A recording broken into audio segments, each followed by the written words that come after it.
Hello, Bozhidar. So happy to see you. I welcome you to the Education Next podcast.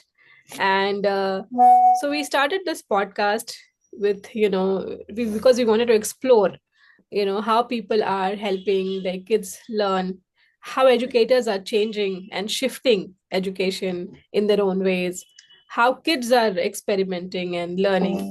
And now we have you from Bansko. And Andreas tells me that you are world schooling, homeschooling your three daughters, and that you travel with them, and your daughters are doing some amazing experiments. I met Maria, and she told me all about the amazing stuff she does. So tell us a bit about yourself, about your work, and how did this happen? Hello, Priyanka. It's a pleasure to see you and your viewers. I'm 46. I have three daughters, as you know. Most of the time they live in Moscow. Currently, I'm in Sofia, actually, at my office. Uh, I'm an architect, so it's more than fully employed. It's very busy work schedule. But generally, what we had with my children's mother, with Daniela, what we had in our development throughout the years, we were very much self-dependent, and we learned that we can only rely on our decisions and not on any system that can provide us with any solutions. So, in order to make a change for yourself and be supported by your gut feeling and develop what you believe is right, you have to follow your own path. So Daniela was very brave. I can only admire that in her that she supported and actually decided that the kids could have their own path, and she had the confidence, and I support her fully that they can make most of their choices on their own. And the only thing that we have to do is safeguard them and provide them a level of security in the modern world that is open enough with its advantages and also with its challenges to support them in their path in the broader reaching their broader horizon. So generally that's that. They have their three children very different. They have their own paths. They have their own inclinations. So there is no general recipe how to do that. Mhm. You sort of follow the instinct and gut of somebody else. So in order to support somebody with that, you have to have some confidence in the choice the children are making and lose your fear. Generally, it's about leaving your fear behind and supporting something that you have not seen before. And in my personal opinion, it's very important to get disconnected from your child in a way that you don't see the child as a continuation of your own development, but Mhm. rather as a separate path towards towards development in their own way. So, Correct. by advice to most of the parents, you cannot compensate for Mhm. any career disadvantages you had by making a better path for your child to follow your dream. So that's that. We are all different individualities, and the role of the family, in my opinion, is to support the differences between us.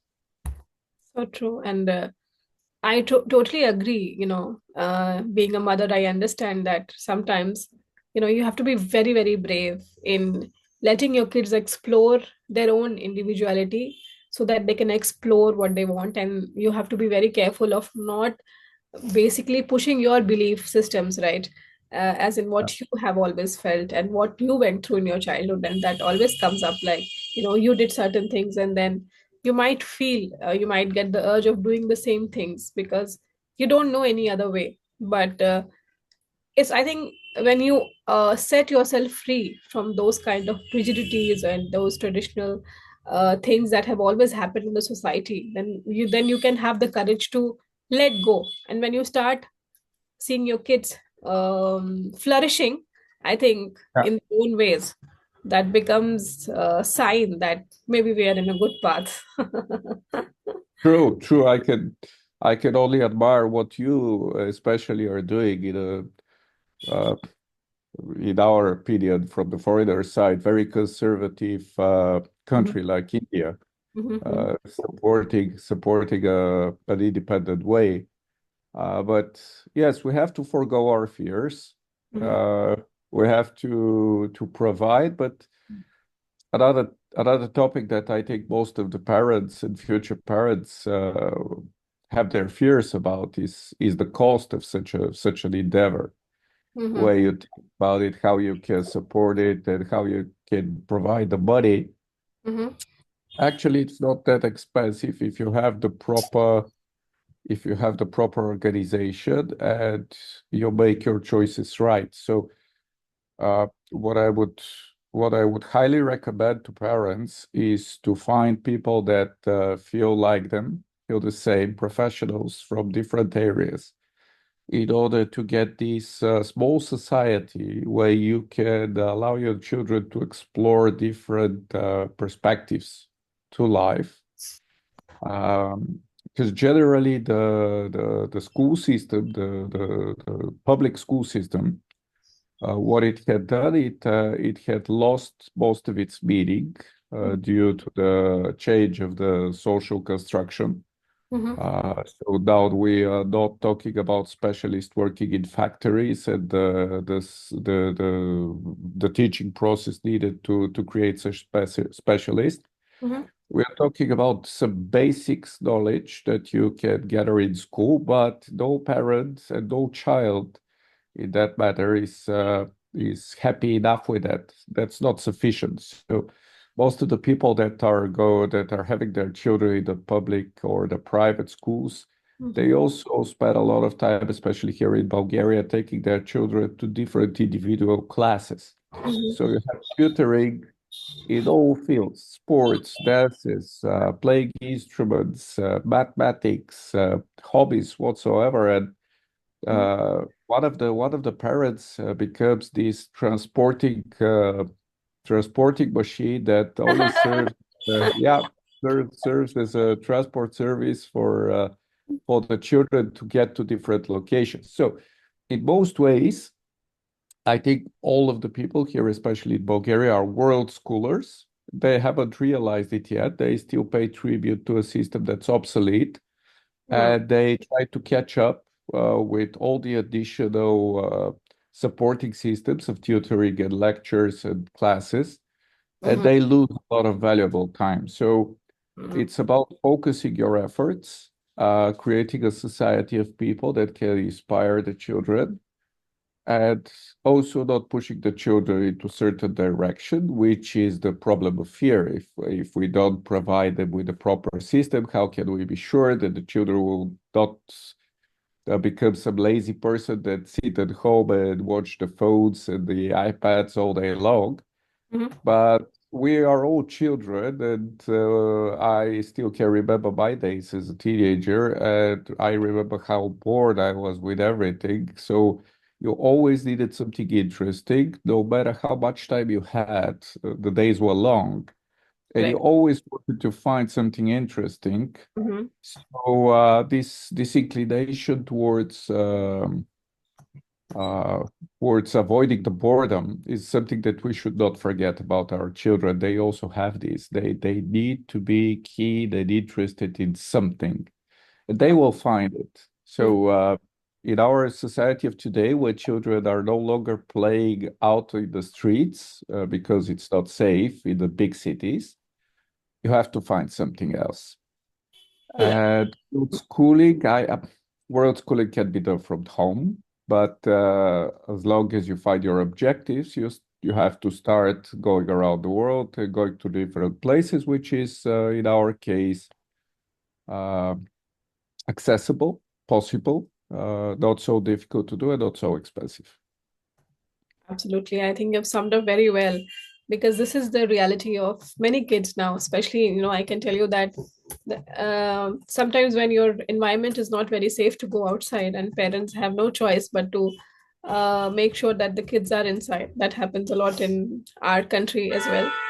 And then, like you said, they are bored, right? Kids are bored. And what is a better way to stay engaged? And that's the time they get into the devices, and that's the time they get into gaming and whatnot, right? Or scrolling mindlessly.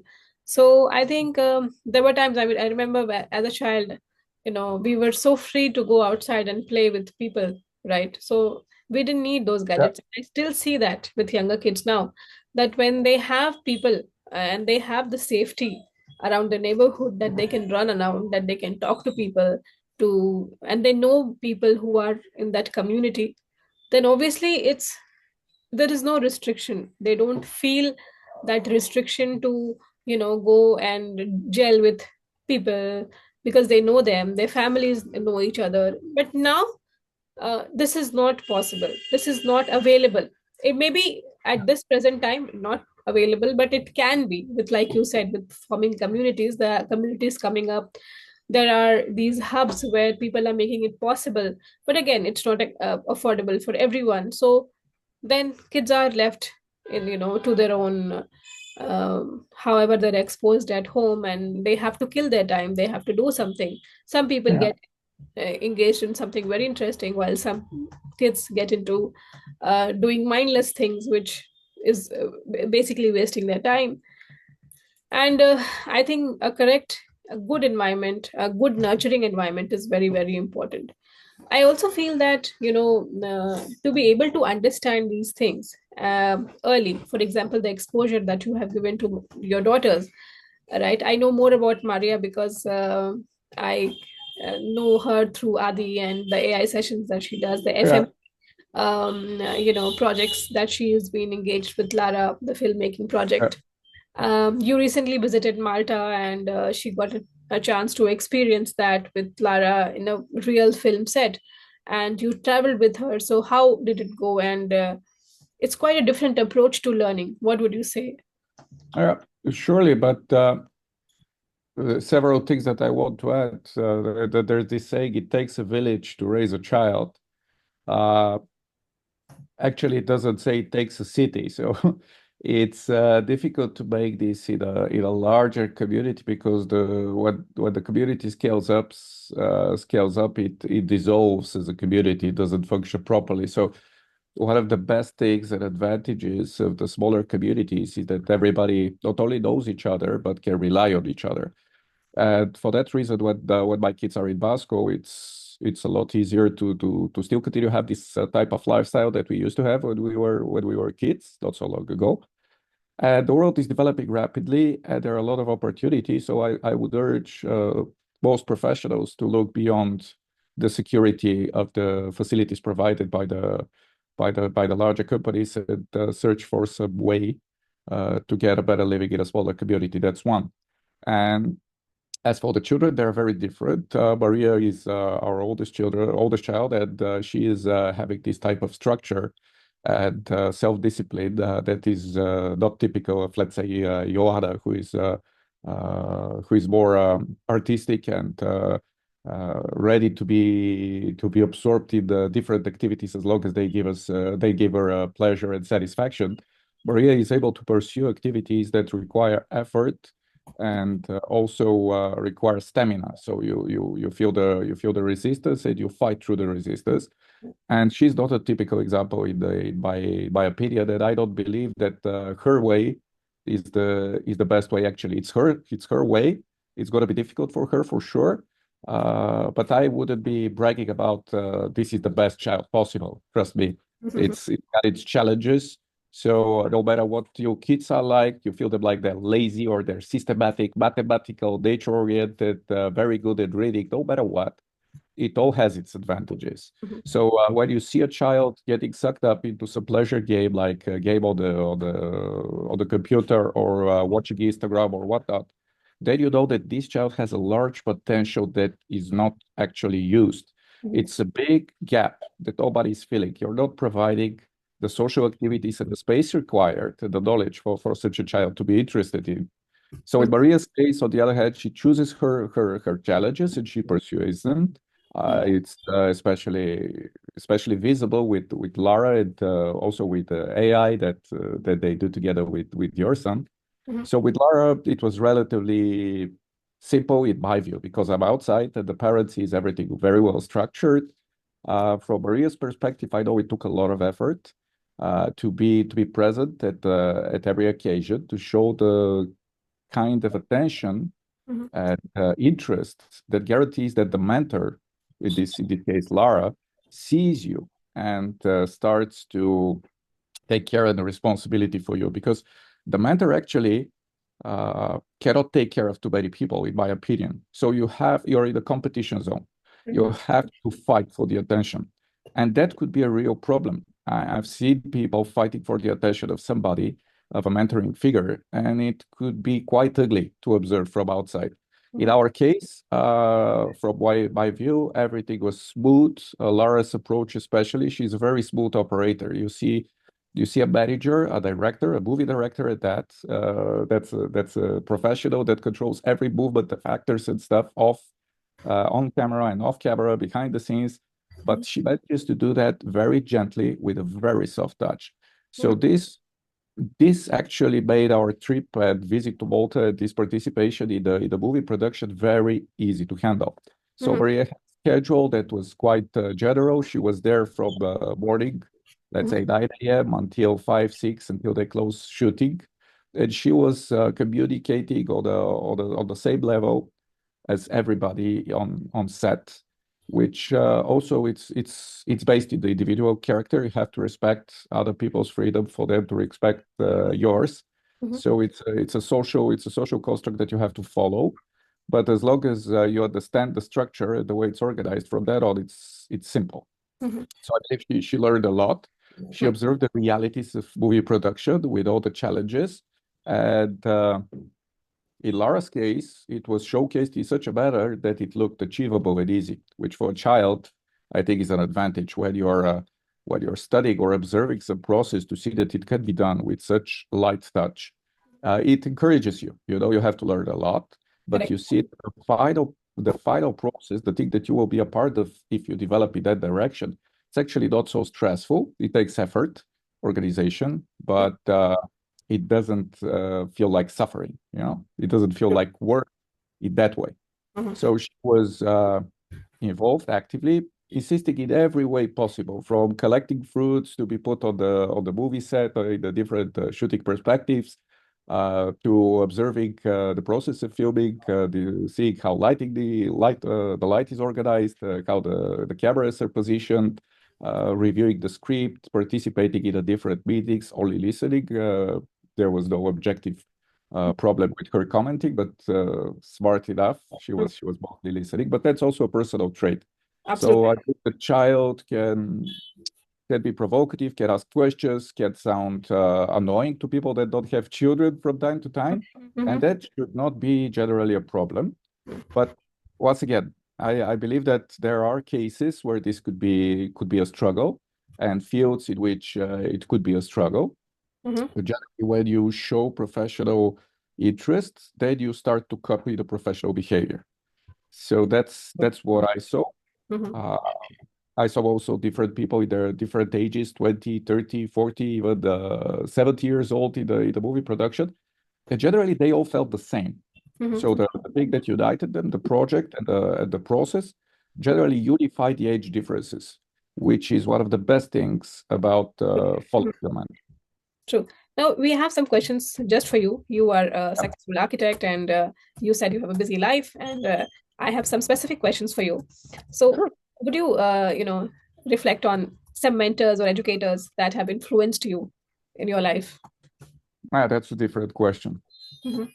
In our professional field, in architecture, you start to get inspired uh, relatively lately in your life. It's not one of these fields where you decide at 7 years old, 8 years old, I want to be an architect. Uh, it's not like doctors. I actually wanted to be a doctor and studied biology and chemistry at school a lot. But then I found some books while browsing in the library of uh, different architects and also artists like Christu, Bulgarian artist who made large installations all over the world, Christu and Jean-Claude, and architects like Frank Whitehide and others. And then you think about it, well, this could be a path, but it looks rather difficult. How do you do that? How do you go to that step? Mhm. Fortunately enough for me, I had my father as an artist, a painter, and he, he he he was able to give me some assistance in finding tutors in painting in order to prepare for the whole enrollment process at the university, the exams. Mhm. But once you enter the university, from that on, you're lost because in the Bulgarian system, you know nothing about architecture, and the first years they tell you nothing about architecture. It sounds so difficult to understand it that you need some anchors, and then you need to find your mentors across your professors or older students. And luckily enough, I found a professor that was having his studio in the university. And in the studio, we were studying together all years of the academia. I mean, first year student, second year, third, fourth, etc. We were working and studying in the same place together. So it was more or less like a task force, Mhm. very different to the usual academia, even in our university. So I was in constant contact with colleagues that were far more experienced than me, and I was, as we say it in Bulgaria, I was sharpening their pencils. That was my job. Mhm. I was being used as a help. Mhm. As you grow older, you start using other people to help you. So it's a task force that you learn and that you pass what you have learned to the next people coming, and you work constantly with the same professors that take care of you. So in that way, I had my mentors, Mhm. but also I found a lot of interesting people Mhm. um, among the academia, and there was some of the grumpiest people that you generally see. And there were real challenges. And once you face these challenges open-mindedly and say, okay, Mhm. this professor, he behaves in a way that scares everybody else. Let's communicate with him more. And then you find out that this professor says, well, you're interested in that. How about you come to discussions, not in these classes here, but we have more private time on Saturdays and Sundays in the office with some of your colleagues. So we have coffee together and we design and draw together. And this professor in particular, he was close to 8 years old, already retired, visiting lectures on a part-time, Mhm. and he was wonderful. I mean, he was appearing to be grumpy. This was part of his joke with life, but he was actually very warm and comfortable and giving you a lot of knowledge. Mhm. And that's the first time I understood that actually at 8 years old, he knew a lot more than me. That's true. But also he was much more innovative than I was. Correct. Because for innovation and real inspiration, you need experience generally. There's this saying that age does not mean experience for sure, and Mhm. youth doesn't mean innovation for sure. Usually it's the other way around. Mhm. So I was able to communicate with such people. And actually, while we were in Malta, we went to visit Mhm. an architect, senior architect, who is in his 80s, that I know for 20 something years, Mhm. Mr. Tigland. And we went with Maria to his house, but his house is not a house, it's a studio. So you enter and it's full of drawings and books and things that he had created throughout the years. Mhm. It's like a real museum with a living artifact inside, the architect. So we spoke a lot. We had 2 hours just speaking. So, meeting peers and professionals, Mhm. getting inspiration, Mhm. that's the real job of finding a mentoring figure. And you don't need it to be exactly in your field. Actually, it's better to be in a field that is close to your field, Mhm. but is not in a competitive manner so that you can freely share and communicate. Because otherwise, especially in our business architecture, it's very competitive. You cannot rely on somebody who is, let's say, in your city and in competition with you to share ideas and discussions, which is generally, I believe, stupid, but that's how people are. So Mhm. you need to change places. In that way, Mhm. Daniela and I and all my colleagues, we have been world schooling for a very long time because we go to different places and we meet different professionals and we share ideas and we communicate. So in that way, I had this experience before we had Maria. So it was only natural for me that Maria should do exactly the same. Mhm. Go to new places, speak new languages, meet with new people, and try to create something together. The process of creation, it's not something how to say it, it's not about a poem. It's about bringing food on the table. Creating with somebody means that you care about each other's results and effort because this provides for your well-being and your tomorrow. So in Correct. order to create something with somebody in a creative team, you have to be also practical. You have to understand the challenges of negotiating solutions. You have to use your ego, but also be able to forget about your ego and to understand the specificities of each and every persona that you meet, how you can use it in the project that you do, in the path that you have taken, what to take and what not to take out of this individual, how to combine together. So making teams is one of the best things that you can do, and world schooling is only a natural path towards that. So yeah, if that is, I can talk a lot about this, but for Yoara, for example, Yoara is very much into painting. She likes drawing, and she gets inspired by drawings, and drawings have a lot of meaning inside them. So you have to understand that when the head draws, where somebody feels their imagination on the white canvas with something, he creates whole worlds. And in order to do that properly, you need a lot of inspiration, a lot of. It's rather difficult. So then you need to communicate with people from different cultures, the way they use drawing as a way to transfer emotions and perceptions. So it's a must, especially if you're a painter, to not stay at one location. You know, some of the best painters they traveled all their life in order to get a new inspiration. So it's world schooling all the way. I can see it almost in every field. Yeah. I think you're right. I mean, and the kind of exposure, early exposures, and the way you understand world schooling, I think, is very interesting because it's not just for the sake of it. You have done it all your life, I think, and that trickles down to how you are, raising your children and what exposure you are giving them and the freedom that you are giving them, and that's really admirable, I would say. We have few minutes left, but I want to ask quick questions before Yep. we wrap up. We generally don't talk much about failure, right? And so this is one question that Andrea suggested that I should ask is, how do you see failure, and what would you say have been your failures? We'll be rather quick because we have like few minutes left. Yeah. Okay. Failure as a parent or as in general? Because as a parent, failures are every day. In your life, maybe, In my life, Yeah. I have to say that ambition always puts you on the pathway that leads to failure at some point. And in my case, I had a huge failure business-wise, and it almost broke me. And this type of failure, when you lose everything, you feel naked and free. And that was the time when I felt free from everything for the first time.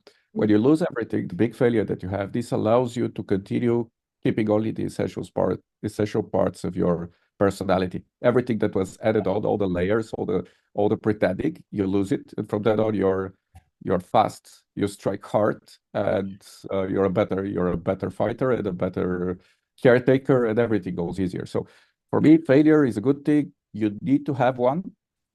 Everybody will have more than one. I don't know what you learned from failure, but one thing I'm sure, you can accept your freedom. That's the part of failure. Very well said.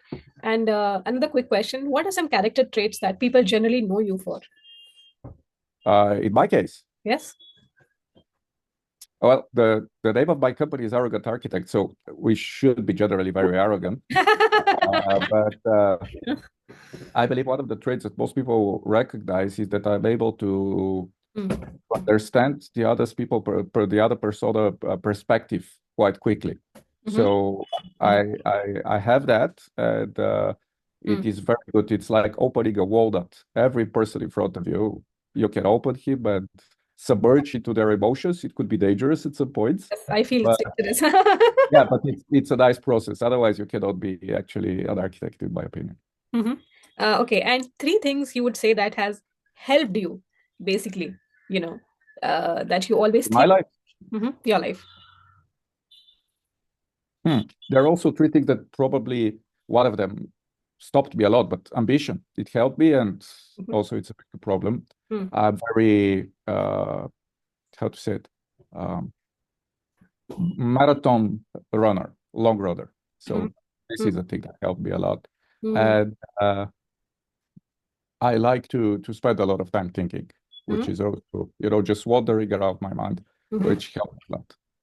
Okay, so being a runner and being able to think a lot and Yeah, being able to stay, they say, observing the hills, just looking to a point and having this time of your own. It's a self-meditation process, what I learned later, but I always had this just daydreaming. It's good. It's good. Okay, one last question. And what resources do you use to keep yourself updated? Of I'm all the time Mm, figures all direction deep into the internet, mm, uh, the media. But what I find best is mm, going to places and meeting people. So I go to a location that I know nothing about or relatively nothing about, and I meet the people there. And from one meeting, I can get another meeting, and I mm, meet a friend of a friend, and then another guy. So I have an extensive social group that I can communicate for 7, 8 days. mm. Stay, I get 7 or 8 people that I can communicate from then on Amazing. differently. It was wonderful talking to you and trying to get inside your brain and getting a lot of answers. Thank you so much for being here, Bozhidar, and sharing so much with us. And Thank you, hope to Priyanka. meet and catch up with you again. And Adi would love Yeah, to learn a lot from you online, or I don't know, whenever we visit you. yeah, you need to Whenever that come. You need to come with Adi whenever that as soon happens. as possible. Yeah. Yeah, yeah. I mean, we have been waiting, and for something or the other, it just taking more than usual. But we know we'll be there. Thank you so much for Thank spending you. your precious time with me and sharing all that you could. Thank you. Let's catch up Enjoy. again. Bye. Bye bye. Bye. Bye.